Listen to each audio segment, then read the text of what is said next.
love being a father so much, and I love every challenge that it comes with. My greatest challenge hasn't even presented itself yet as a father. Your greatest challenge is going to be the 103 grandkids you're going to have first of all. Let's be clear. Right. You were a man who had 3 kids, weren't married to any other mothers. I don't think there would be an uproar. Absolutely not. Right. I'm a machete juggler. Gather around, everybody. Yeah. Watch this amazing feat. Even all the naysayers, man, he gonna cut himself.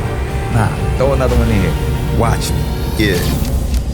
It's a safe space. I'll go a little deeper than I normally do. Even when it comes to the mothers of my children, some of them have dynamic walks when it comes to their faith.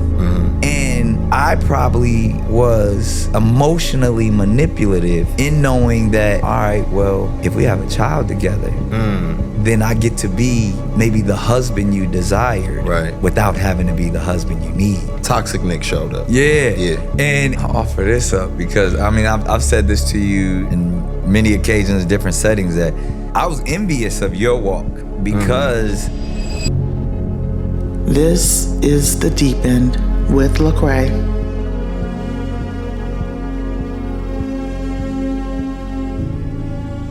All right, ladies and gentlemen, I got, a brother from another. I got, somebody who actually, man, we come from similar soils. You dig what I'm saying? A multi-hyphenate producer, actor, comedian, rapper, writer. I don't know what he doesn't do, first of all. I don't really think he needs an introduction. The culture knows who he is, matter of fact, because he's created culture. And so we have the honor and privilege of having my dog, Nick Cannon, with us today, man. I appreciate you being Beloved, here. man. Yeah, Come on, man. Pleasure, Man. man. It's a treat when players meet. Hey, man, always a treat. You dig what I'm saying, man? I'm honored, man. I know your time is crazy. I know your schedule is really crazy. You know what I'm saying? For us to be able to sit down is dope. Man, I owe you, man. You sat down on, almost every platform that I've created and graced us with your presence. I was like, man. That is true, huh? Yeah. So you do owe me. I owe you. Yeah, that is true. I done played spades with you. I done, David Cannon, wilding out, That still is trying to figure true. this Masked Singer thing out. Like, don't tell nobody about that. we ain't supposed to say nothing. In case it happens. In case it happens. But I ain't seen Kevin Hart do it yet, so until Kevin does, I know I ain't got a chance. No, Kev did it. Did he do it? He tried to prank me, came in and I missed ruined that the one. whole episode. Oh, I missed that Came one. and just Y'all's pranking relationship is wild, bro. Like, it's wild. Like, it's one thing to have friends who will prank each other. It's another thing to have friends with endless money who can do pranks. Who just ruin stuff. You know what I'm saying? Y'all go crazy back and forth, man. Yeah. But yeah, man, there's few people who are as talented as you are. And I know you don't toot your own horn. That's not your vibe. I get it. You know what I'm saying? But with all of those things that you got going on, it's kind of like, what do you not do? You know what I'm saying? Like, what is, like, and I get it, like, you grew up in a space, in a place. So, backstory for anybody watching, because a lot of people don't know, like, you came from Southeast San Diego. Yeah. So I know Southeast. I know Southeast San Diego. So similar, background. Yeah. Matter of fact, we would have been rivals. Yeah, he's from the other side of Southeast that I'm from. So. Yeah, we would have been rivals. But I had family over there. Where I have family on y'all side too, bro. So we all went to the same elementary schools Everybody together. was like kicking it. Same churches. But you ended up at a performing arts school, right? Well, see, I always wanted to get into SCPA. Oh, okay. Yeah, and they I think they claim me now because I did some like summer programs and stuff like that with them, but I never got to go to the school, so I ended up going and partly because I moved back to North Carolina with my pops, where he was building his ministry and all of that. Got you. So when I came back to high school, I went to Monte Vista in Spring Valley. Oh, okay. Yeah, Spring Valley's the hood now. Yeah. Right? That's crazy. It's a hood now. That's crazy. Okay, I was wondering because I was like, man, I know Andre Day real well, and I don't remember her saying y'all went to school together. But I was like, okay. And she's a little younger than me. But shouts out to Andre Day. Yeah, another Dago representative, man. It's something about it. It's something in the water. I'm glad people are actually getting to see Dago in his fullest because it's a talented and beautiful spirits. You know what I mean? Everybody solid that come from Dago. Did you feel like you were talented back then? Like, did you just know as a kid, like, oh, I got something? It was funny because I remember like I didn't get into SCPA for whatever reason. I think but I always like I never got to do the actual cool stuff that was going on in the artist field in San Diego, like the Encanto street fairs and stuff like that. Like and eventually I did once I did get into high school, but growing up I always wanted to. One, because we were so heavy in the church, I wasn't allowed to do a lot of stuff. Gotcha. Because if it wasn't happening at Mount Airy Baptist Church, then I couldn't be a part of it. Yeah, and then I just did stuff that my dad was doing. So I was, and he was great at everything he did. You know what I mean? So like my dad used to act in college and stuff like that. He was in plays and stuff. So I'm like, so I never got to do it at that level. You know what I mean? Like and when he'd be around town preaching and all of that stuff, I was just in like admiring, you know what I mean? So I never got a chance to jump out there until I got my turn, and I was in North Carolina by that time. Okay. And then once I got out there and kind of moved, my dad allowed me to do so much, and then when I came back to Dago for high school, I did high school for a couple of years, and then I was in Hollywood after that, blowing it up. Yeah. So like you talked about your dad's church. A lot of people don't know like you started like doing a lot of stuff there. Like that's where your talent started shining. Like you play a lot of instruments. You got all kind of stuff going on. Yeah. I mean, when you grow up in church, like I said, my dad was a teenager when he had me. So there's a time when he was just coming into himself and into his walk with Christ in Dago. Mm-hmm. He went to college in North Carolina. Yeah. And I still stayed at the home church. So that's where I was exposed to that environment. But then when he started his televangelist ministry, that's really where I started,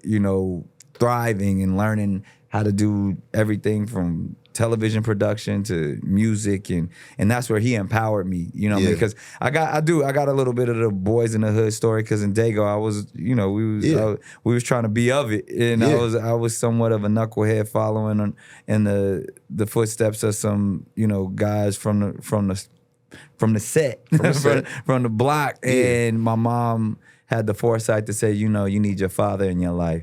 And so she shipped me to my dad, and he kind of cleaned me up and got a lot of that concept. Because, when you grow up in the early 90s, I was trying to be Menace to Society. I was trying to be Snoop Dogg. Was trying to be. And that was, and especially because my dad wasn't around until he was. And then that's when he was like, look, I know you glorify that. And he's like, I come from that. Yeah. You don't really have to do that. Yeah. And then he guided me in the direction of entertainment, and here we are. So I'm kind of dealing with that with my own son. It's a weird dynamic, like what you are dealing with what you probably had to deal with your pops. Your pops, like, really was a founder of a particular gang, the rival gang in the neighborhood. So it's reputable gang members right now who like respect your pops. You know what I'm saying? Facts.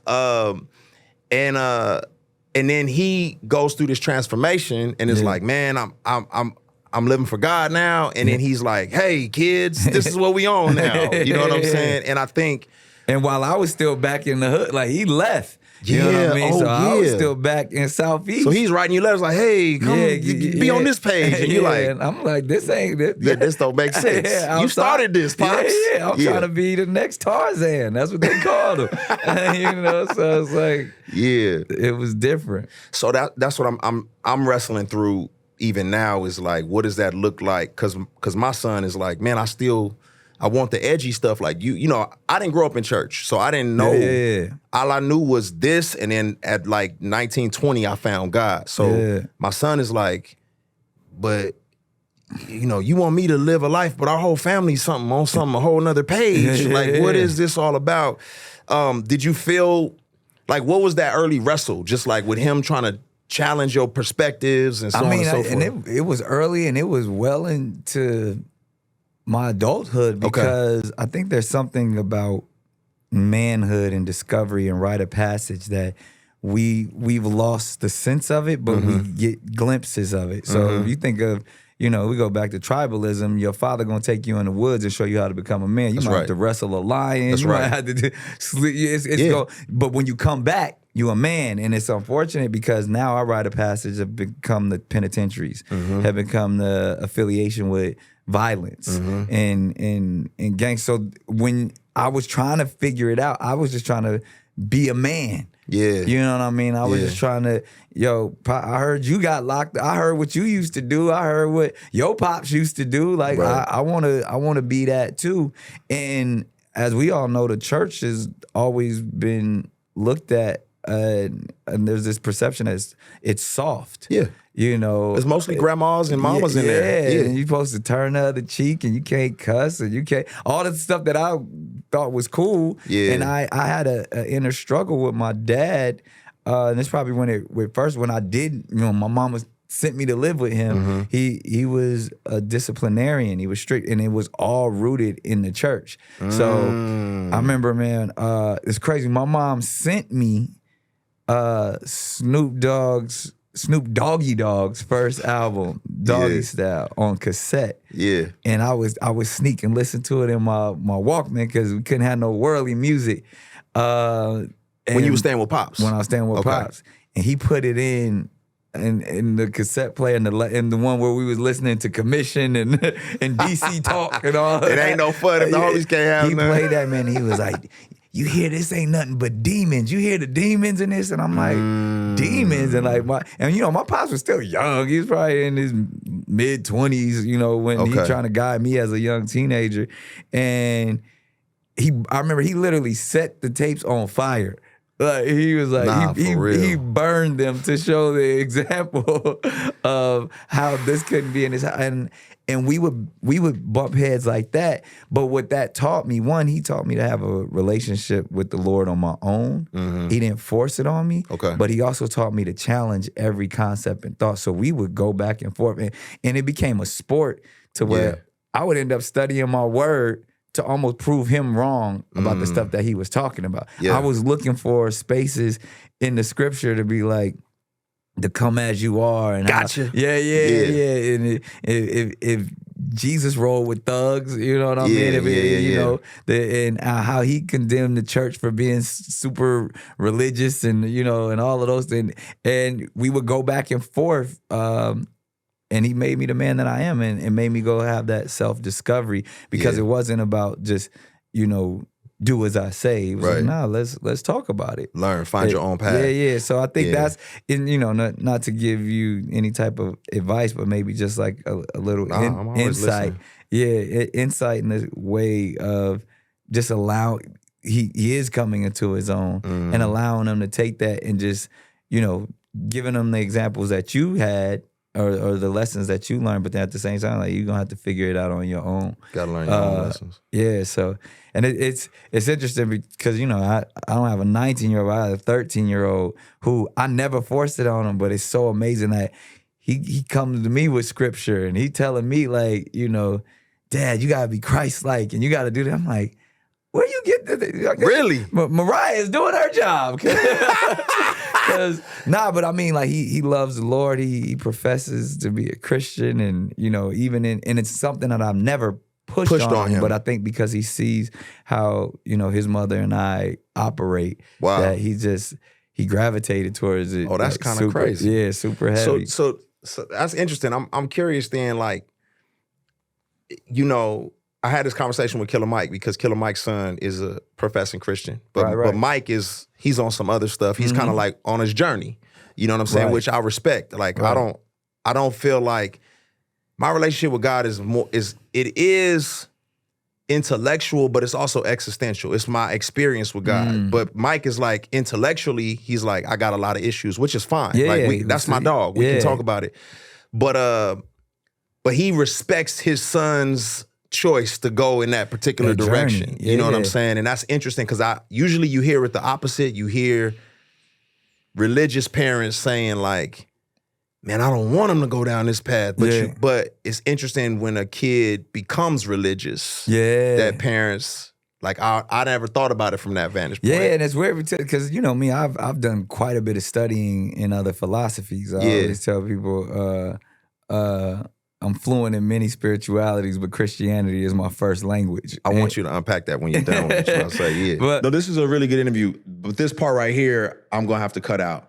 Matter of fact, there's other parts that are going to get cut out because we can't play it on YouTube. but you can see it on the BSIDE app. There's just details that are exclusive for the BSIDE app that just would not make it on YouTube. But outside of that, there's exclusive content, there's courses that are offered, there's a thriving community, and it's ad-free. So make sure you subscribe to the BSIDE app so you can experience this in the best way possible.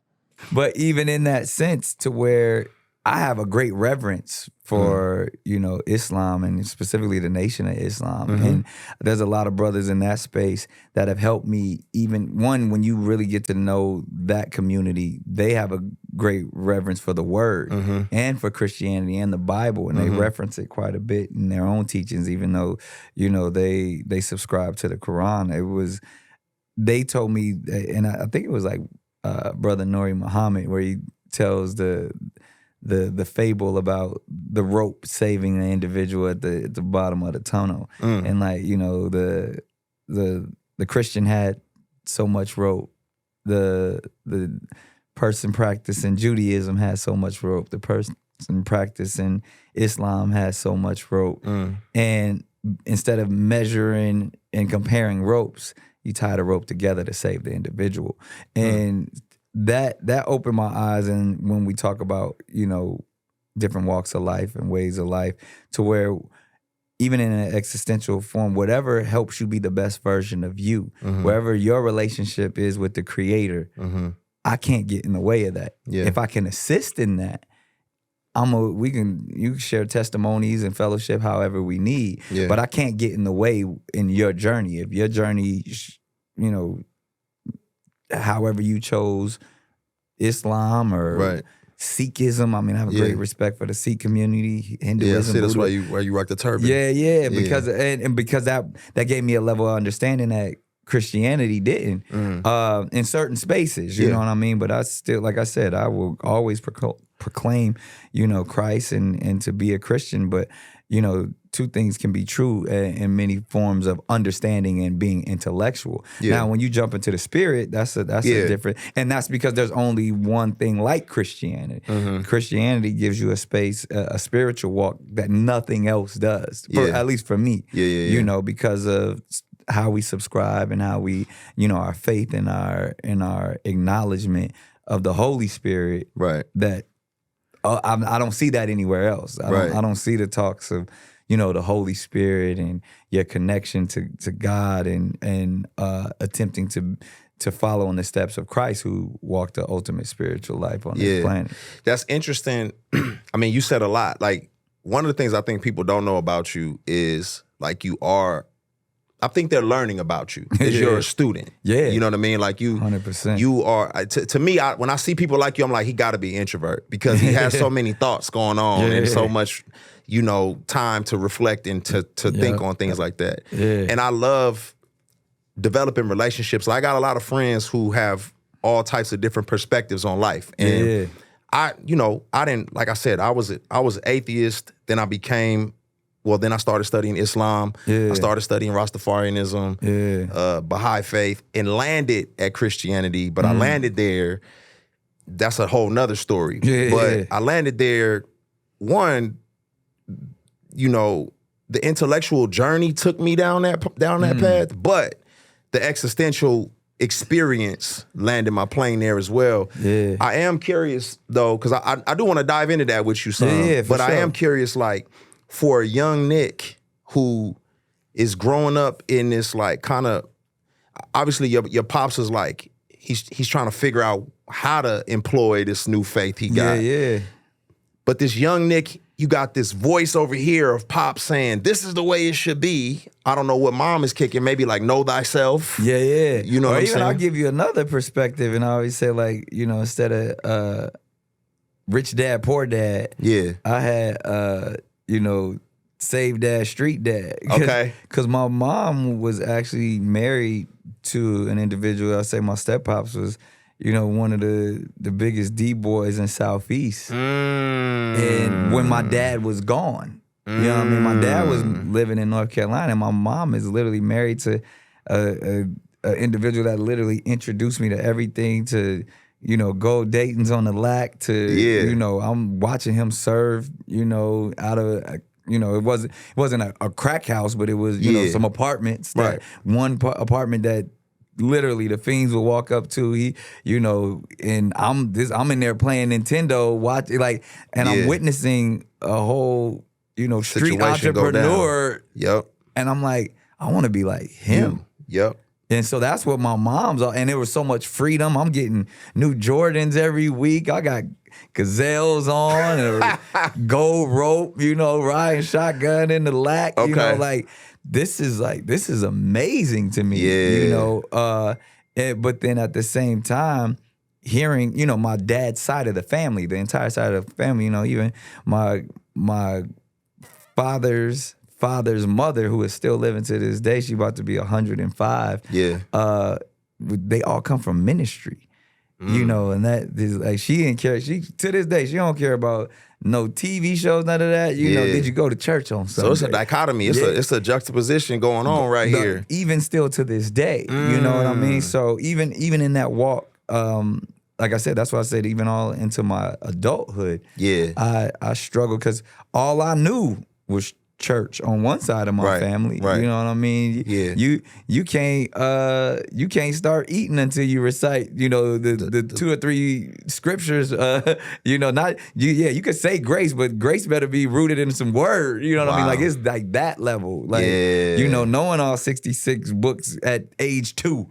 You know what I mean? It's like crazy. It's that type of stuff that is in me where at this point, like, I know it, but all right, what am I doing with it? Right. Yeah. So it's interesting, like, and I want to tap into like what that looked like for you as a young person in Hollywood. But as you talk about that, it reminds me of my mom. My mom struggles with religion to this day because she went through a lot of what you're talking about. Like, for her, it was abusive. For her, it was like, you can't wear no makeup, you can't wear no pants. And she raised me to be a free thinker. She was like, I don't want you getting caught up in what I got caught up in, because that in her mind ruined her life in a lot of ways. It was more about rules than a relationship. And so I'm curious, like, because I mean, she was tortured because in the back of her mind, she's about to go to hell every 5 seconds. Right. It's crazy. And I'm curious, like, you pop off, you in Hollywood, you got, you know, all that, everything going on, and everything that you've been taught to, like, watch out from on one side is coming at you, and everything that you've been taught is this is it, is on another side. Like, how do you wrestle with that? Man, it's funny. I'm gonna definitely answer that, but even what you said about your mom, my mom was the exact same way. My mom was also a PK. Her pops, and she hated the church because she got that attention of like, oh, you think you better than everybody else. Oh, you the pretty, you know, like, so she despised it. It's so crazy. I got a testimony that, like, my mom literally hated the church, and then even because what my dad represented. Oh, now he all of us, you know. Like, oh, you holier than now. So okay. Even that, so baby, I'm gonna send you 6 Snoop Dogg tapes and a pack of condoms. Here, take that. Exactly, like almost big. But it's funny, by the time my own testimony, once I started, you know, doing, I got my mother to go to church for the first time when I was 16, that she hadn't been in over 16 years, my entire life. And I remember making that vow. I was like, Mom, look, I promise you, I'm going to take care of you. I'm going to get us out of this situation, but I just need you to go to church with me at 16. And I was like, if you just have the same faith that I have, we going to get out of all of this poverty. We going to get it, and I'm going to become a star. I'm going to make, and she was like, all right, I'll do it. And to that, we went to church every single day, you know, until pretty much till I got married. You know what I mean? Like, or every Sunday. You know, and it was, you know what I mean? Like, that in itself, like, feeling like I brought my mom back full. So, like, to this day, my mom, every morning, she gonna send me that Joel Osteen daily devotion. You know, Moms is on that. Yeah, vibe. But even in that, man, like, I feel like that's what kept me rooted in Hollywood. Even though I was the young kid that was in the streets. You know what I mean? It was like me and Ray J. You know what I mean? We was the ones that was running these Hollywood streets at, like, hey, listen, 16, people don't know. 17. Ray J low key, he more thug than people give him credit for, man. Ray J, if you really know him. Centerview blood, Ray J is a different Ray J. Carson Ray J is not the Ray J a lot of people did. But again, and I'll go even one step further with brothers like him, and even it happens when you see a lot of young people who start in this industry. They almost have that same PK syndrome. It's because the world has a His dad a preacher too. I didn't even think about that. Yeah, Go ahead. yeah. But they have this perception Of you. Oh, you had it easy. You got a silver spoon in your mouth. Oh, you soft because you on children's television. Yeah. So then there's this bravado that you gotta want to prove. create that I'm more gangster than the most gangster that you know. Yeah. I got money, but I could do this with my money. I could, and you get this. And I think we watch everyone from the Drakes of the world to the Orlando Browns, Miley to Cyrus. the Miley Cyrus, the Lindsay Lohan. We watch all of the, and even now that I'm a father, I'm really paying close attention to that energy because my children are privileged. They will grow up in the spotlight.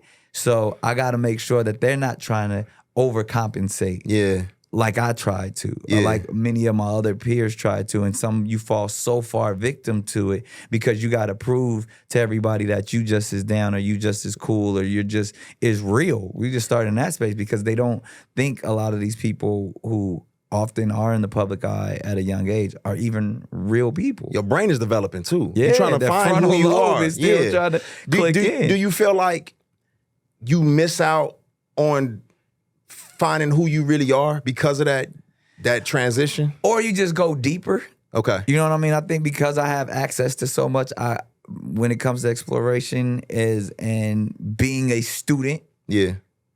you go deeper. Okay. I've even well into my 30s. I mean, I'm forever a student. I'm still learning. I'm still trying to figure it out. But I never get complacent in saying, oh, this is who I am. I mean, now sitting here in my 40s, I'm like, man, is this, like now there's a lot of reflection happening, but everything was forward thinking before of like, ooh, I want to join the Nation of Islam. Ooh, I want to be a devout Christian. Like, like I said, from teens to early 20s, that I was walking by faith and not by sight. I was under, That's crazy. You grew up in like a really religious household too. Yeah. That's really low key wild. I was on the Crenshaw Christian Center, ever increasing faith. Dr. Price, you name it, claim it, like that. Oh, you was one of them. Yeah, but I feel like that's what got me to where, that's what got me through. Yeah. That's what speaking things into existence. Mark 11:24, believe in what I pray for, and I shall receive it. You know what I mean? Like all of that was. That I'm was gonna send my you some mantra. new books, some new perspective. By the way, I'm gonna get you to update it. Yeah. But that, I'm talking, 90s, early 2000s. That was my mantra. That was my walk. That was, my manifestation was, and it worked. Right. You know what I mean? Practicing celibacy to withhold, my energy. Nick. I'm talking back then. Nick. It worked. 12 kids in the game, bro. Stop. See, that's what happens when you hold it in for so long. Stop, fam. when you release it.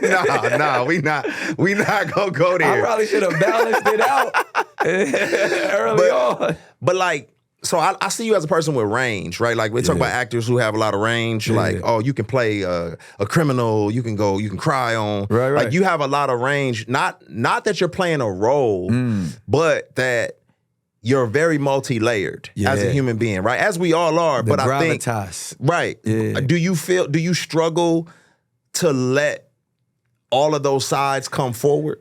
Yeah, man, I think that's why I say I am a shapeshifter. I do get I feel like it's a blessing that I get to operate in many spaces. Okay. So I can, offer up those different layers. Yeah. I always tell people, every room I walk into, I'm comfortable. Mm-hmm. I can have a conversation with anybody. Mm-hmm. And that is the range, you know what I mean? That is the ability to just say, I am multiple things. Right. And I think that's what works. I wonder, the reason why I'm asking you that is because,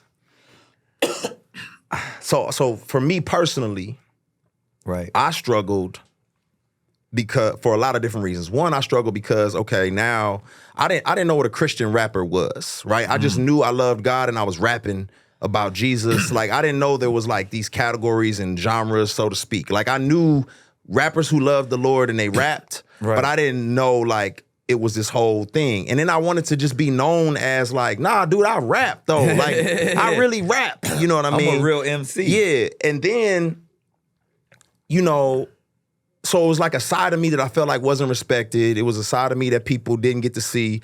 Right. This side of me that loved hip hop. But then, you know, I'm coming from, you know, living in these disenfranchised communities, and now I'm sitting in this massive house. Right. And like, I'm like, I don't know if I want to be-walk or pray. You know what I mean? And I'm just like, man, who am I? I'm wrestling with this. And as I've gotten older, I feel like it was important for me to show the world all of those aspects of who I am. But I don't have as much pressure on me as I feel like you've had, you know, on you, because there's like, people know me, but they've looked at you for a long time as one kind of way. Yeah. Do you feel? Yeah, I mean, I'll offer this up because, I mean, I've said this to you, you know, in many occasions, different settings, that I was envious of your walk because of all that you're a great messenger. And everything that you just described, everyone feels. And you got to operate in that and offer that up at the highest level and been acknowledged and rewarded, you know, for that. Because, you know, I never really even took music as seriously as I should have.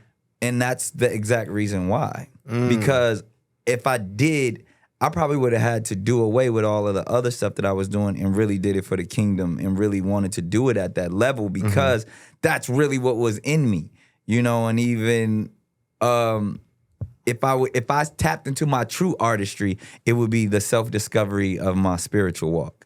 And most people who try that aren't successful in that. I mean, because of brothers like you, there's this whole new genre of just like, I even call it like spiritual hip hop. Yeah, you know what I mean? Because it's not necessarily even Christian, right? But it's like, it's brothers out there thriving, brothers and sisters that are thriving. Yeah, that they are making amazing art that reflects their faith and is. Everyone could relate to it. Yeah, because Christian rap used to be a genre, and I used to hate it because that was the only thing I was allowed to listen to, you know. It was probably terrible, too. And shouts out to all them people who was doing it. Nah, it was terrible. Tell the truth, Nick. It was bad. You grew up on it, bro. I grew up. DC Talk was fam. Was the joint I love Toby house. Mac is cool. That's the homie, but that ain't it, bro. Toby, but it was like, it was DC Talk or Snoop Dogg. And Yikes. I could, you know, like, Yikes. And I was like, I couldn't, like, let me take that out, put this in. Like, nobody was trying to hear that because it was so, and you know, if we're being honest, it's like the current state of hip hop, or that at that time, was light years ahead of like DC Talk. You know, sounded like old school Run DMC. Yeah. When, you know, Snoop and them was sounding like music. It was, they were sampling, you know. Yeah. So even as, you know, because my dad was preaching, and he acknowledged and recognized my gift. But he would be like, you know, at front of the church, go ahead and freestyle about Moses. And I'd have to literally, it's stuff out there. You'll see it. Like, I'm literally rapping about, you know, Shadrach, Meshach, and Abednego. Ooh. You know, I'm so spiritual. Look at my flow.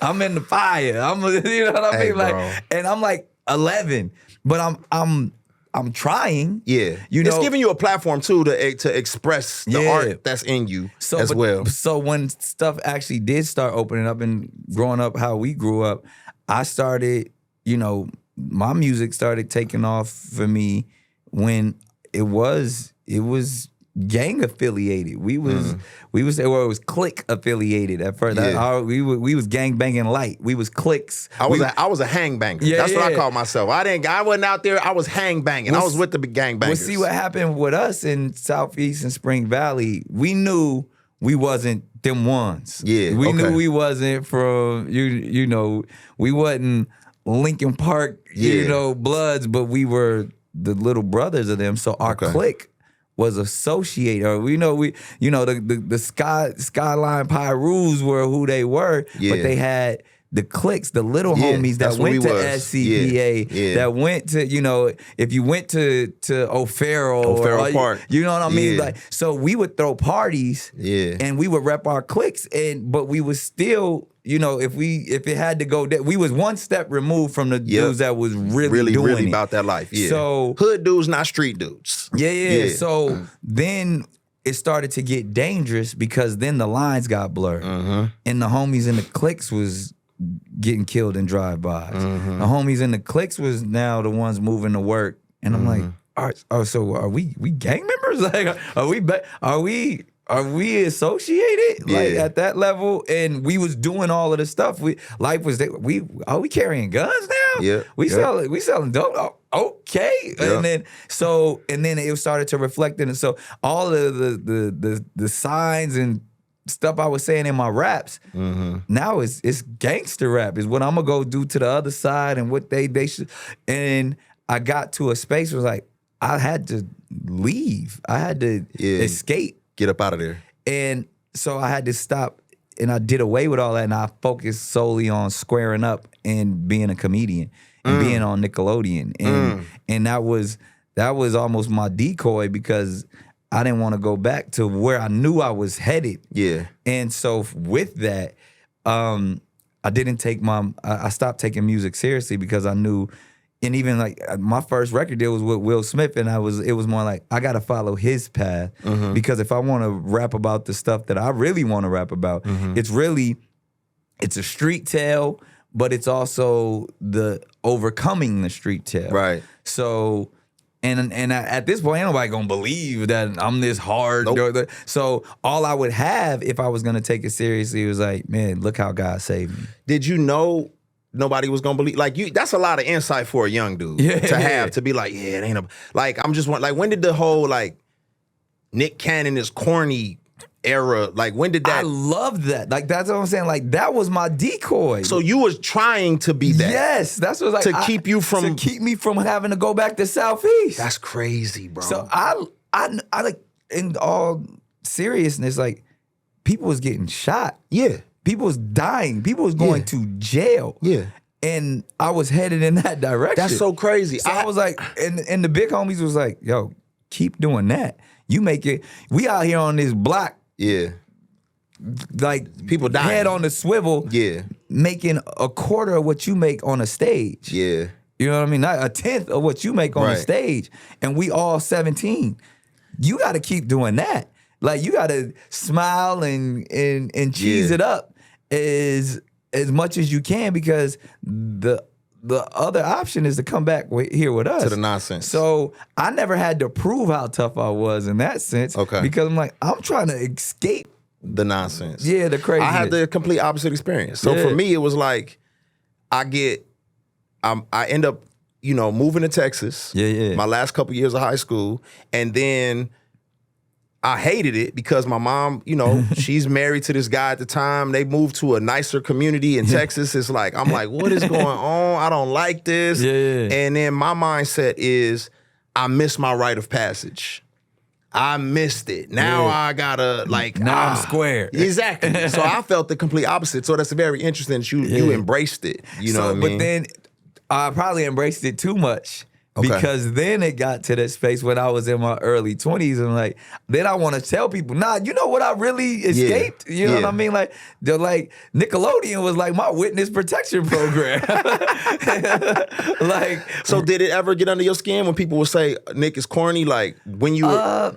Nah, not because then I realized I got more money. Corny. I got more money than you. The girls like me. And so even that was always my defense, and then probably I overcompensated in that as well. It's all about overcompensation when you're seeking self-discovery. Okay. Because you're gonna go to one extreme of the spectrum or the other. So I went all the way squared up and corny to get away from the nonsense, to save my life. Yeah. You know what I mean? And really saw it as a blessing, and really was walking in Christianity. Like I was very comfortable, like, man, God saved me. Wow. You know what I mean? And I remember I went to my grandfather, God rest his soul, when I was like, man, I'm scared. All my friends keep getting shot, keep dying. And he would tell, he shared this as a testimony because that was the first time he and I ever really connected because I respected the gangster that he was. Yeah. And instead of giving me the gangster answer, he said,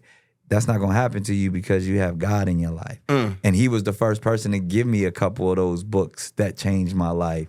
And he and I would we would drive to, you know, to Fred Price's church and sit with him. And that opened up a door for me to where I'm like, oh man, this dude that I thought was like the biggest gangster in the world is really saying it's cool to love God. So I rocked all the way with what him and my pops was talking about. Yeah. And then once I got to the space where the fruits of my labor had produced something. then I'm like, oh, now it's hot. Now it's the darkness of Hollywood that I'm like, ooh, I'm tempted. I wanna go do all deeper. the crazy stuff. Yeah, I've been there too, bro. Yeah. So wait, so you got pops, grandpa, like pushing the kingdom. But it's crazy because they can push the kingdom because most they ex street dudes. Right. So they ain't got nothing to prove. Yeah, so they the ain't got nothing to kingdom lose. is their It's like, hey, salvation. it's what it where is. I didn't get that rite of passage to be officially a street dude. But then you also do have the respect of some people in the community and the street dudes. So it's safe to say nobody at Nickelodeon was abusing you. Oh no, that wasn't happening at all. Because I was a grown man. I was you know, I was on my pivot like so crazy. Like they were just impressed with how this young kid was such an old soul and really handled himself like a man because I literally like I was carrying a gun to school. You know what I mean? Like now, and I don't want to do that anymore. Right. So I really had the appreciation of, man, I can walk around here and not have to worry about violence. Yeah. I walk around here and not have to worry about having issues with the police. Yeah. Because last week that was what it was, you know. So like I appreciated that space and I dealt with everybody in that community as adults. And my heart goes out to a lot of the people who were kids or who had, like my parents weren't on set with me. I was a grown man at 15, 16. Right. Okay. You know, I still had to do the homework and stuff like that. But I was like, I graduated already. Like I don't, you know what I mean? You in like, your own zone. Yeah. So everybody kind of looked at like Nick's doing his own thing. And I figured it out where everybody else is pulling up to set. Their parents are driving them. I got a brand new Range Rover, you know, with a couple of passengers that are adults. I'm trying to understand, bro. Like, you're this young, this much access, this much money. Yeah. How did you not crash out? Cause the grace of God, man. Nah, bro. Like maybe you crashed out, but we didn't know about it. It wasn't a crash out. Like it just was never my thing. I guess because I saw it in my family. Like I never touched drugs. I never touched alcohol. Still to this day, I don't drink. Like, really? Yeah. I've never been drunk. I don't know what that feels like. Wow. You know what I mean? Just off of just like it ain't your thing. It just ain't my thing. Like I saw abuse. That, and I just like, I never want to be that. I saw the belligerent drunks. I saw the fiends. I saw there's no such thing as moderation in the hood. Even like weed to me, you know, as I explore with that later on in life. But at that age, I was like, y'all lazy. Y'all, you know what I mean? Y'all like y'all ain't doing nothing. Like I don't want to smell like that every time I walk into it. Like I want to have my stuff together. I never touched I never liked anything that controlled me. I was such a control freak that as soon as something could almost seem like it could have a hold on me, I didn't want no parts of it. And same thing with women. Like that's why I was probably always bouncing from one relationship to another. Because if I got too far in, I had to run. Yeah, you don't like that feeling of being controlled at all. Did somebody? Do you feel like? Because you talked about women, so I'm curious. For you, when did you feel like, man, you were like a veteran in Hollywood? Like this is not new to me. I'm not mesmerized. Yeah. You know what I'm saying? Because I'm gonna tell on myself. I tell on myself. I don't care. It's a safe space. I'm married. My wife and I have a great relationship. She knows my world. Yeah. When I first started ascending the hill, you know what I'm saying? Like 2014 #1 album, all this type of stuff. Yeah. doing radio runs and you know, I'm in the clubs now, and they like, yeah, Blessings in the club, you and Ty Dolla $ign, and now it's R&B stars like throwing it. You know what I'm saying? It's models coming to the sections, and it's like bam, bam, bam, bam, at first it was kind of like is Shorty from the show trying to right? Is this what is I this? have access to this, and I was kind of like, what is happening? You know what I'm saying? I'm wondering for you, like, when did you feel like, you know what? Like, when were you like, oh my God, I can't believe this is happening, to like, man, this is you gotta just watch it. This is life. Yeah, I speak on this a lot. I use the saying access to excess. That's the detriment. That's the downfall a lot of times to man. Yeah. Because I agree. when we get that access, that when they give you the keys to the candy store, you're like, wait, I can have this or whatever. Anything. I must be different. Yep. I'm not gonna fall victim like everybody, and then it just gets excessive to a point where you find yourself in like when that's what I truly believe where people meet their demons is when they make them so accessible, so tantalizing, and we're witnessing that now. We're in that time where there's a lot of people that we admire their access, and we watch them get to a place of you know. You eat too much sugar, it's going to fall out. Exactly. Facts. And so for me, it happened in stages. Okay. Because, and then I spoke on this on, you know, another podcast, I think on one of my platforms, and the clip got misconstrued a little bit, as all clips do. Right. They're going to do that on one of these. Yeah, they're going to do something I said here is going to... Nick Cannon is a gang member, what? I don't know. Nah, something going to happen. Yeah. But I was speaking of...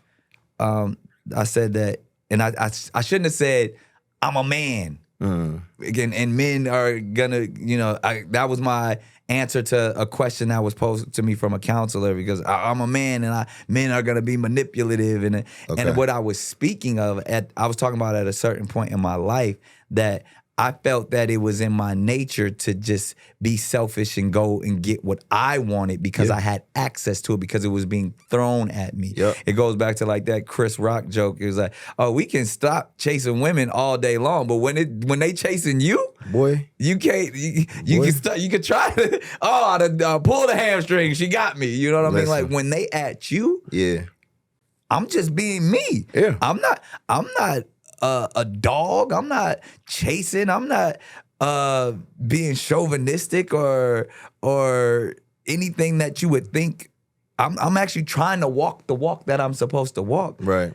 But when they coming at me, when the temptation is on me, how many times can you be Joseph? You know what I'm saying? Right. Run. Yeah. Run. So what I saw, you know, like I said, early on in my career, I found the discipline in the church that actually, I feel like allowed me to receive blessings like drumline and the early levels of my career. But then when I got to that place where I felt like I'm the man, I don't need those disciplines no more. Okay. Now I don't need to be celibate. Now I don't need to go to church. Now I know that stuff. Now I gotta explore and live life. And I thought I was doing a good job because I wasn't over and done. I'm not gonna stay at the parties all night. I'm gonna show up and see who in here, who choosing me. Yeah. I'm not gonna. And I still to this day, I'm not gonna holler at no girl. But if she's interested in me, I wasn't spitting game. She wanted me. First of all, she wants your wallet. Let's be clear. Right. You know what I'm saying? I had a young lady who found out y'all was coming to town, and she was like, well, I might have to go because he might need another baby mama. And I was like, come on, like, man. I'm definitely a whole exit strategy now for a lot of people. I'm a financial plan for, but interestingly enough, because, and even, you know, it's a safe space. I'll go a little deeper than, you know, I normally do. Even when it comes to the mothers of my children, some of them have dynamic walks, and when it comes to their faith, to what they subscribe to. And even what they still want and wanted out of life when it comes to relationships. And I probably was emotionally manipulative in knowing that, all right, well, if we have a child together, then I get to be maybe the husband you desired. Right. Without having to be the husband you need. Toxic Nick showed up. Yeah. And I'm so regretful in those spaces because I was selfish in that, knowing that I can be a provider. But I don't have to, I may have taken away from what you wanted to get what I desired, or what you needed to get what I desired. What do you think? And I've heard you say lots of different things, but I'm like, succinctly, your motivation for procreation in this way, like, some would say, oh, well, he's wrestling with his mortality and he knows he's not going to be around. There's a little bit of that. Some would say he just, I don't think it's funny, like, because I want to clear this up, because a lot of people thought, like, oh, he about to die, so he just want to have as many kids as possible. And then he got even to some weird conspiracy theories, like I was having kids to harbor organs and to help cure my lupus. Like, it gets crazy to that part. But there probably was a point, and there probably even with divorce and just life-changing things, where I'd be laying in a hospital bed looking at the ceiling like, is this it? Can I get more out of this? If I get another shot, I'm gonna go harder. You know what I mean? And so there's probably a little bit of all of that. A little 50 Cent. Yeah, right. With and there's even going one step deeper to the, immortality concept of what is my purpose? In building legacy, I wanna live forever. I wanna be eternal. Because, and even at times there probably has been aspects in my life where, different doctors or people have told me that I may not live as long as everyone else. Right. Or, I'm in a much more sensitive lifespan than the average individual, and I've recognized that. So what are you gonna do with it? And that probably has fed, I wouldn't say that's the whole reason, but that's definitely played a part. I actually don't sit on the side of the fence of people who kind of have a strange outlook on what you have going on. And the reason why is because I feel like people operate within their worldview. And I don't take you as a person who's reckless. I take you as a person who's like, this is the way I see the world, and I'm operating within this framework, within this worldview. Now, whether or not we agree with it or not is a different story. But I do see somebody who's like, nah, I'm operating within the framework that I exist in. And another thought I had, and you can speak to this. Please. Another thought I had is, especially someone who's experienced excess, right? You've seen that your purpose is never fulfilled with excess. Like, dang, how I can sleep with all of the baddies in the world. I'm gonna wake up tomorrow and want to sleep with another one. I can eat all the finest foods. I'm gonna be hungry tomorrow. I could make millions, and I'm gonna want more. Right. So you do begin to start wrestling with those existential questions of like, man, what is my purpose? What am I here for? What's the reason? And you start thinking about legacy, and you start thinking about, all those particular things. I've landed where, I do believe that my eternity, like, this world ain't it for me. So I know there's another one. I do believe there's another existence that I will be there, and I will get to experience all of the things that I want to experience. And for me, I'm never mad at a person who's wrestling with purpose, because to me, that says they know they were purposed. They're not just cosmic accidents. They're not just molecules and atoms. Because if you're just molecules and atoms, then nothing matters. Do whatever you want to do. Exactly. So I like the fact that you're processing like purpose. I don't fully grasp the worldview, but I do know you're smart enough to say, the way I see the world is this, so I'm doing this. Man, you know what? Because I'll start by saying there is no rhyme to my reason. Okay. There is no method to my madness that I have yet defined. Okay. But I am the type of person, through lots of therapy, I ask myself this. I believe in purpose. I believe that God has a calling over my life, and there's certain things that have just been literally miraculous. I'm like, I'm not in control of this. And that's where I've let it go. But not in a careless manner. And, you know, not to get into the space of like, start trying to preach or get into my word. But if we get into like the books, the books of wisdom, you know, Solomon's books. And when we talk about, and then again, the man who had a lot of wives. Had a lot of wives. Had and a lot of concubines. excess. But there was one, you know, in the earlier books, he does know it all. Or at least for the way it's perceived, how it's set up. That, you know, he's giving you the Proverbs. He's, you know, even in the book of Job, we see those, you know, we see great examples of this is how one should live your life. But once you get into the later books, it gets to a space, what is the word? I was trying to think of the Hebrew word, what it is, but it's the word for, you get to the space of like, it's a mist or it's a wind. And that's how he describes life. Life is it's just a mist. Yeah. You know what I mean? You can't chase that. You can't hold it. And it's, I forget what the scripture was, but it's Ecclesiastes. But Ecclesiastes talks about the mountains and the ocean. No matter what you do. Oh, okay. You saying like far as east meets west, like they don't care. Yeah.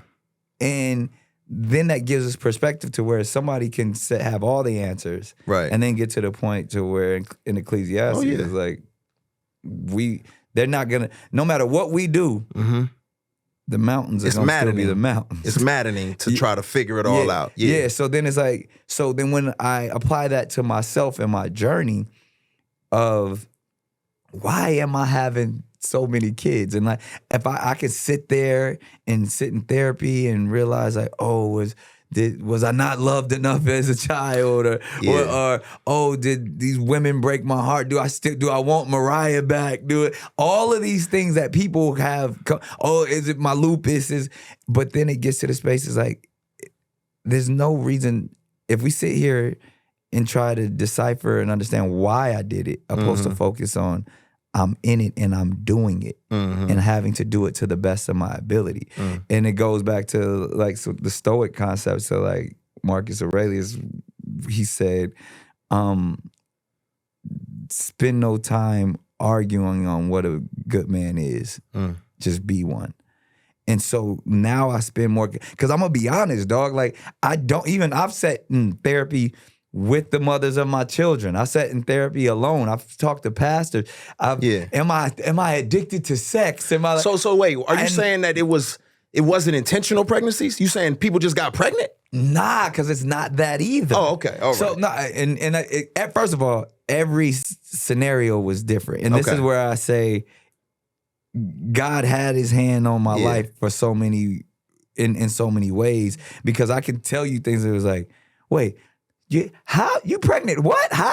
Like, no. Okay, or, yo, let's really, I believe you could be an amazing mother to my children. Like, various conversations in various manners, but to look up in the course of at 30 have no children, by 40 have 12. Yeah. And I wasn't on this mission of like, I'm gonna just go. But it's so crazy that you can even go back to interviews of me being 20 years old, 21 years old, saying, man, I want to have 12 kids. Yeah. You know what I mean? Like, so like, it's been in the ethos, but I can't really define. It's, if I can sit here and say, man, I was definitely destined to do this, but I'm like, you know, you call me Father Abraham all you want. Nah, but I think you wanted kids. Absolutely. And this is why I'm saying I probably have a unique position, and people may not like what I'm gonna say. Right. But if you were a man who had 3 kids, weren't married to any of the mothers, I don't think there would be an uproar. Absolutely not. Right? There would be that at one point. Okay. So there would be no uproar. Yeah. Right? The question would be, hey, is he taking care of his kids? Yeah. Is he spending quality time with his kids? Absolutely. Right? There'd be no uproar. Outside of like morality or any of those particular things. Like, Yeah. well, let's put that to the side for a second. Yeah, and let's that's just a reasonable amount of kids that people would say. right.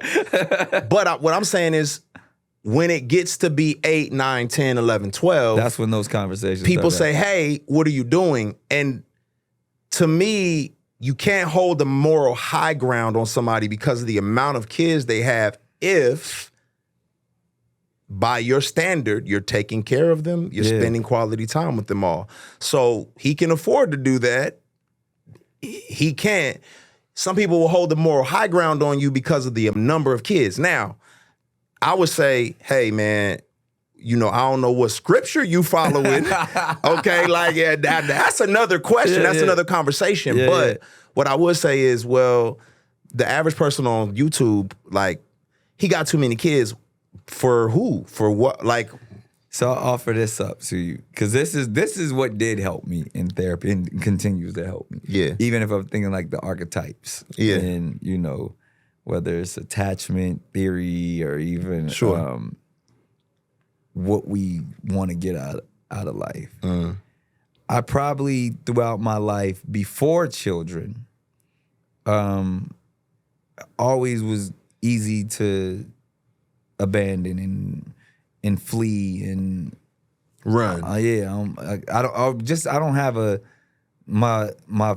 don't have to be steadfast anywhere and anything. My ADHD nature, my ability to just get up and go. Yeah. That's all I knew all my life, from my upbringing to just how I move. Like, Right. I've always had the money to buy a home, but I like living in hotels. I like to. That's all I've known all my life. Yeah. Having children rooted me a little bit more, but then also showed me the reflection of the type of person that I am. And this is what I learned in therapy and that's what to build the analogy, I'm a machete juggler. Okay. I like Pressure. I like pressure. If I'm a showman, Yeah. gather around everybody, Yeah. watch this amazing feat. And I'm focused on it. And you see it happening. Even all the naysayers, man, he gonna cut himself. He gonna drop one of those. Nah, throw another one in here. And in my nature, if someone says I can't do something, or someone says that's impossible, or there's no way, watch me. Yeah. And I get a thrill out of overcoming obstacles. I get a thrill of naysayers speaking against me, and I'm doing it. Yeah. And that probably is what drives me, and then probably what took me from 3 kids to 5 kids to 8 kids to 12 to like throw another one. You know what I mean? Don't say that loud, too loud, bro. No, but I'm just saying that's probably Something the way I view life. If I was thinking of the type of archetype that I possibly am, you can't. Anytime someone says no, I look at that's an invitation. show you. Yeah, Yeah. Hold my beer. yeah, exactly. I can't watch me. Okay. Yeah. So do you, like, we know you have the means to be able to move, to travel, to provide. Yeah. But even people who are living in the same house with all 12 of their kids say it's hard. One kid is hard. Okay. We know that. Have you, like, the unique challenge? Are there unique challenges that you didn't realize? Every day, man. I mean, and not to get somber. Yeah. But and I'm sure this has a play in it too. And this is where I just say, God has His hand on my life, and that's all I can rely on, because in losing a child, when I thought I had it all under control and I got this, and having to deal with a child, even before that process, a child having brain cancer, and you're like, what is this? This wasn't part of the manifestation. This wasn't part. I didn't see this one coming. I didn't see the. How do I handle this? How do I handle grief? How do I handle the mother who lost her only son who was by bedside every step of the way. Yeah. Even when I'm still out trying to hustle and get it and balance my time. Yeah. What do I owe her? And how can I be there to support her in that journey? And then take it even one step further in the multitude of households that I'm responsible for. When you then have neurodivergence or a child that is special needs, how do I super serve him with the right energy? How do I, in the walks of, and when people define things as autism and understanding a spectrum, that wasn't part of the plan. Right. Like I got one that everybody's calling a genius. I know how to handle that one. This one looks just like me. I like this one. I can stick my chest out and when he's scoring at basketball games, but how do I apply that same level of love and passion and compassion to a child that needs me more than the other ones may need me in certain ways? Being a father to daughters, being introduced to a teenage daughter and the things that the way she sees the world, or having a 2 or 3 year old daughter who is a terror. Like, wait, where'd you get this? Huh? You was born in the same house as this one. Why do you have this? So what I learned from that is it's gonna be a challenge every day. And it's a different and unique challenge. And there's no elixir, there's no playbook, there's no answer on how to do it other than I just ask God for his guidance. And the strength to that surpasses all understanding to keep going every day, because it's different every day, dog. And it's like, and it's fun, and I find the joy in it, though. I love being a father so much, and I love every challenge that it comes with, and I know there's gonna be my greatest challenge hasn't even presented itself yet as a father, and your greatest challenge is going to be the 103 grandkids you're going to have, first of all. Let's be clear. Right? But at least I can sit back and be like, all right, I did my best. But in all seriousness, man, like I look forward to all that this fatherhood, because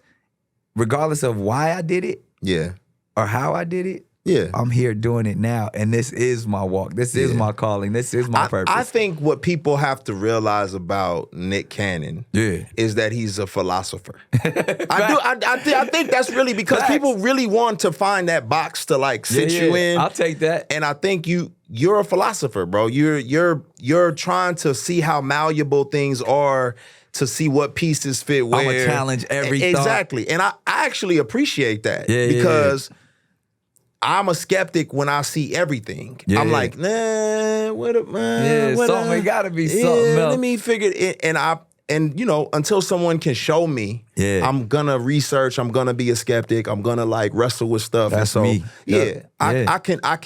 I think that's what it is. And I'm willing to be my own science experiment. Well, that part too. That part too. I was willing to be my own science experiment, but then I got hit with this bad case of anxiety. And I was like, I don't like it. I don't like it. All right, let's jump in the wind. Like I'm willing to jump off the cliff to see how long it takes to land. We know. and we know. But I actually appreciate it. I appreciate that. It's been the thing with you for me is that you're a thoughtful person who has to wrestle in front of the world, right? And a lot of people get to wrestle behind the scenes. So you get to wrestle in front of the world. Now, mind you do have way more access than the average person, but I think that in many ways, allows you to make tougher decisions, to say, all right, because I got this excess, what am I gonna do? And I am curious because it's so many things we could talk about. Like it's stuff I didn't even touch because I was like, man, we passed that. Like we passed why you decided to battle rap Eminem. We passed that. Like we moving on, okay? Because I was gonna go there and it ain't even. Don't want this smoke. Listen, okay. He came at you. It's true. Started it. But I would not have fought back. That's just me. That's me. Hilarious. But what I am curious about is, do you do you think that the excess creates a veil for you sometimes, like to where you're not seeing reality as it really is? And you know, like you see celebrities all the time who's like, black? I ain't black. I'm a human, and it's like, you're rich. Yeah, exactly. So we'll go esoteric for a moment. Yeah. To answer that, but then I'm gonna bring it all the way back. Okay. To reality. I don't believe I'm of this world. I don't believe I only operate in one realm. Okay. You know what I mean? I'm multidimensional in so many ways. Okay. And I feel and I explore that to the fullest. Yeah. You know, one of my And this is a man who does no drugs, y'all. Just so you know. This is when he talking. Yeah. But even in that sense, one of my favorite books is it ain't your favorite if you stuttering like this. No, because there's a part that I want to explain about it, but it's called Proof of Heaven. Okay. I seen that the other day. I ain't read it, but I saw it.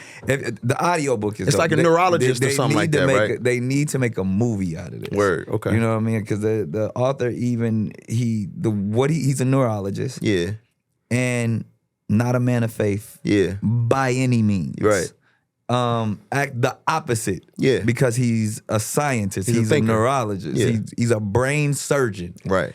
And he becomes paralyzed and needs brain surgery. And through this, he pretty much dies. He becomes brain dead. Mm-hmm. And his understanding is, because when you hear, he was one of those people, he was a skeptic when you hear people have outer body experiences, near-death experiences, that they see the light, they walk in the tunnel. He was like, I know what part of the brain triggers all of that. I know what neurons click and what endorphins and dopamine is released to give you that experience. That he breaks it down in a scientific way, like, oh no, your brain is just doing that so you don't feel pain, and you get into this blissful state. But you're not there is no other realm.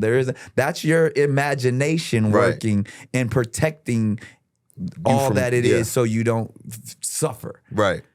And he has the type of brain damage that none of those things that he thought were the answers to the other people's near-death experiences actually operate. He's like, my brain couldn't trigger those things.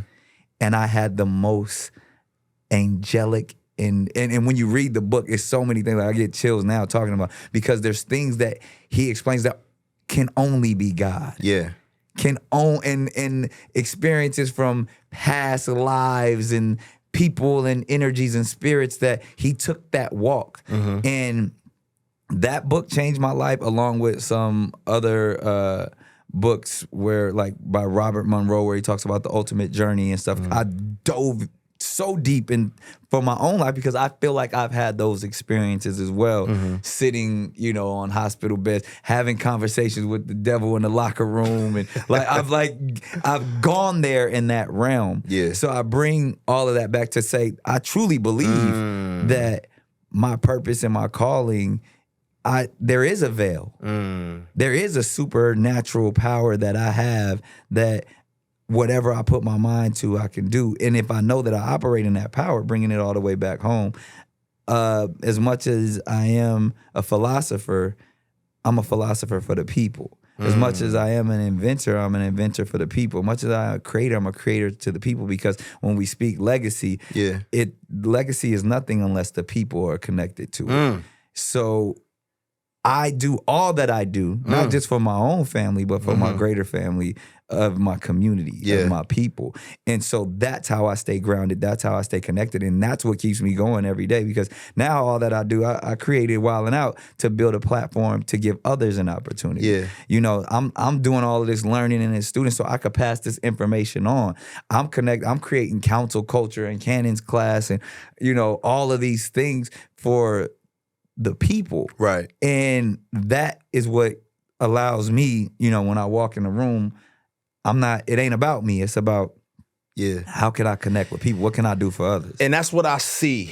And I, a lot of people have different motivations for that and different reasons for that. I am curious for you, like, Wildin' Out is like this long-standing foundational work, right? Like it is like gonna go down in history like when we were kids, Uptown Comedy Club was, or like In Living Color. In Living Color. You know what I mean? For sure.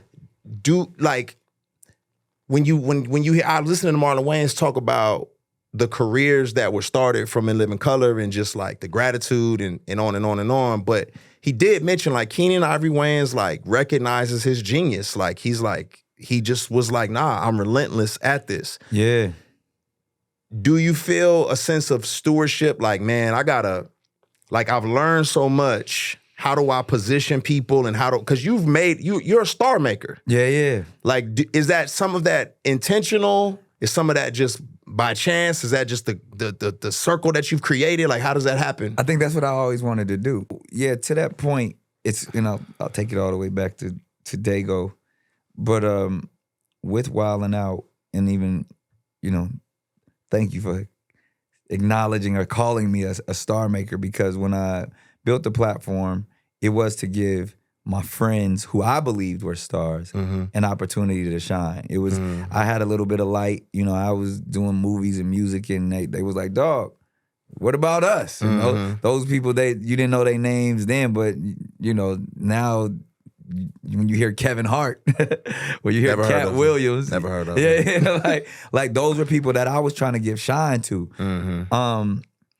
And I think that is probably one of my greatest gifts. Yeah. Is that I can recognize other gifts. And if I could build platforms that allow other people's gifts to thrive and shine, that's what I always wanted to do. When I was in high school and Spring Valley and all that, I wasn't necessarily trying to be the star of the show. I was trying to be the beat maker, the DJ. Yeah. That I was creating mixtapes with all the homies on it. Yeah. And selling them out the trunk of my mom's car. Right. Like I've always looked up to the Jermaine Dupri's of the world, the Quincy Jones of the world, the Russell Simmons. Like those were the guys like, ooh, I want to do that. But it just so happened, I was placed in front of the camera. Right. But I still was more intrigued, like, I want to do what Pharrell is doing. Right. You know what I mean? Yeah. I want to do what Just Blaze is doing. Yeah. I want to do, you know what I mean? Like that was the stuff that would,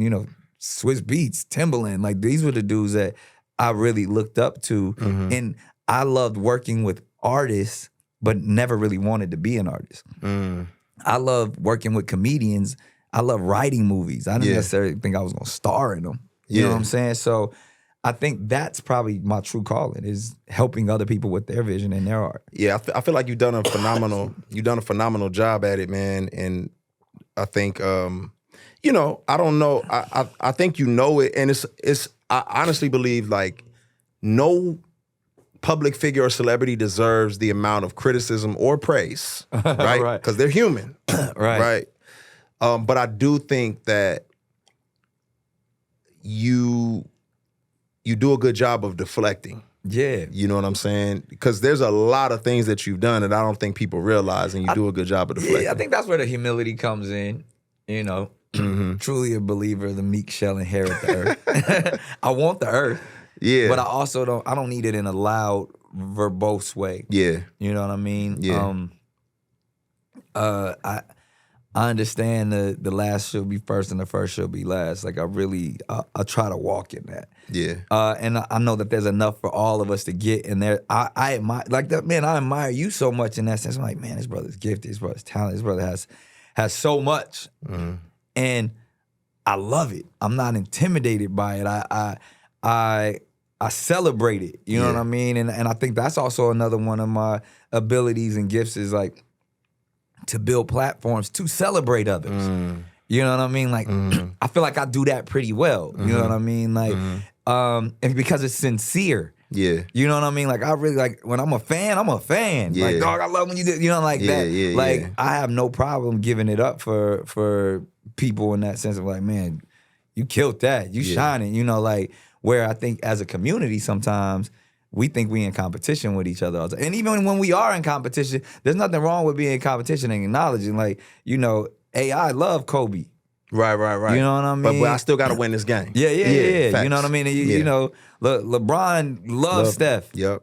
But they iron sharpens iron. Yeah. So there's that competitive nature in me. There's that alpha in me at all times. I'm a lion by any means. Yeah. But I can roll with other lions. Yeah. You know what I mean? You're like a quiet alpha male. Yeah. That's really what you are. Yeah. Like when I be like, y'all think because he's smiling and he wears the collared shirts that he ain't on his alpha energy, but he really do be on that. Like I'm a beast. I don't know why y'all keep trying to ask him these questions. Like, well, where are you? And it's like, he told you. He told you. I'm not all the way forward, but I try to lead with compassion.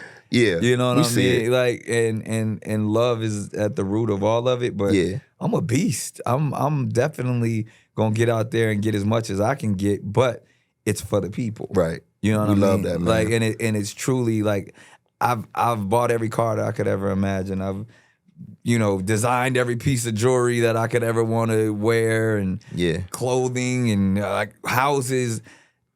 None of that stuff excites me anymore. And it's a blessing that I can get to that point to say that, because there was a point in time where that's what it was all about. Yep. I wanted to shine brighter than anybody else. I wanted to roll harder than anybody else. Yeah. But now I'm like, man, I want to do for others in a bigger way than anybody has ever done for others. That's great. You know, because at the end of the day, as Dr. King said it best, they're not going to ask, how many cars you drove. They're not going to ask how much money you made. They're going to ask, what did you do for others? Mm-hmm. And I want to do that at the highest level. I want to be the biggest boss, the biggest baller that ever seen philanthropy. You know what I mean? Like, now that's the goal. Yeah. I want to outshine Warren Buffett doing what he can give. Like, you know what I mean? I want to have that giving spirit. I want to, and especially because our people need it right now. And it's just not financially. I want to be able to give myself in a way of whatever wisdom I can obtain, whatever, philosophical thought process that I can discover, I can share and help people win in that sense of whether it's manifestation, whether it's walking in your light and your truth in whatever realm you want to exist in. If I can get that understanding and pass that on, that's purpose. So it's now a good time to tell you about this school I started. It's called Peace Preparatory Academy. Let's go. It's around the corner in the English Ave. It's the hood. It's the bluff. Go. And you know what I'm saying? If you feel like being philanthropic, you know what I'm saying? I want to give to it. The fact, and my brother, again, I got to commend you. I got to honor and salute you in that space, because as we know, as I sit down with brothers like yourself, but I also sit down with the people who challenge me, like the Dr. Umar Johnsons of the world. And in that, man, that's what it's all about. Yeah. Where you build, you have a school. You know what I mean? Where we see the stuff that challenges, like how many of these billionaires, just super millionaires, got hospitals, got banks, got schools. That's when you balling. That's fire. You know what I mean? And you doing it. That's fire. You know what I mean? I'm one person trying. Yeah. But the fact that you even have the self-awareness, the knowledge, the tutelage to say, I could go, like, you got your toys, you got your eyes, but it's like, man, I'm investing into these young people. Yeah. I'm starting a school. Yeah. You know what I mean? Like, and I mean, I don't know what inspired you to do that and everything, but like I was just a seed. There was a whole bunch of other, I don't like taking credit for that. Like, I'm a seed, but you're a part of the process. And more brothers like you and I should be doing that. We should be thinking of like, all right, if we really want to be bosses, right? You know what I mean? Where's your school? No, Nipsey challenged me. That's really what challenged me. Because I said to myself, man, me and Nip had a conversation, and we was talking about doing music. He was like, oh, that would shock people. People wouldn't be expecting that. And that's what made me tap in a little bit more, just get to learn more about him. And I was like, there's no way in the world this dude who is a active Crip, rolling 60s Crip, is doing all this, and I'm over here talking about we are the world, we are the children, right. I ain't got none of this type of stuff going on. So he actually really challenged me, man. Same here. He did. He spoke so much life into me. On many occasions. And that, and we still doing the work for him. As we all know, the marathon continues. Facts. That's even that Dr. Sabi documentary is coming. I was wondering about that. We are in post as we speak, and it's because it's a heavy story. And what I'm excited about, and a lot of those challenges that I was struggling with for a couple of years with, because we had so much information. Yeah. We got so much of Nip's perspective and what he wanted to do with it. Dr. Sabi's family, the big pharma, like, so it's not just one documentary because the world has changed now. It's gonna be a docu-series. Oh, yeah, okay. It's that's gonna be dope. able to tell. So I have years of footage and interviews that I was like, man, how do I done talked to everybody from his entire family to Erykah Badu to Common to Dr. Sheesh. Umar to Michael Eric Dyson to every doctor you could possibly think of. Yeah. And now you'll get to see all of that footage. I'm excited about I that. was struggling with like,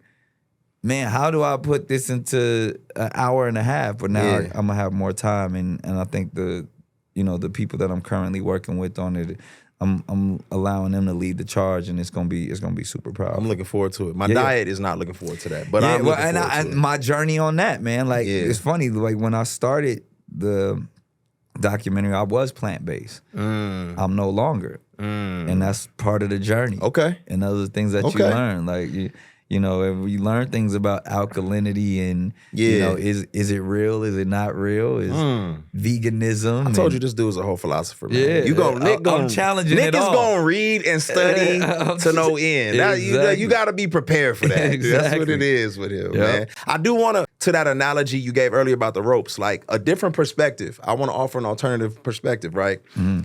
So because I've studied Islam, I got wonderful brothers who are part of Islam, Judaism.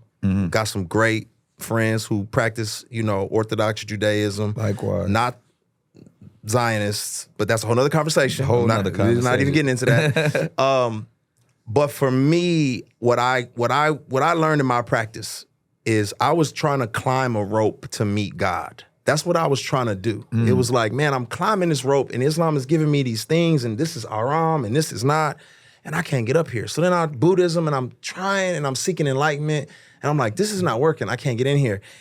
And I refused to mess with Christianity because I felt like it was tainted. It was too Especially the American the version. American version of it. But as I started studying the ancient Near Eastern, and a lot of people don't know, Christianity was in Ethiopia before it was in Anywhere. America, Yeah. right? And when I started to study the origins of this, it wasn't about me climbing a rope. It was God sending a rope down. And that's where my existential experience He's began. coming to meet you. Man, and saying, you don't have to climb this. I will save you from the pit. And I feel like that's what Yeshua Christ has done for me.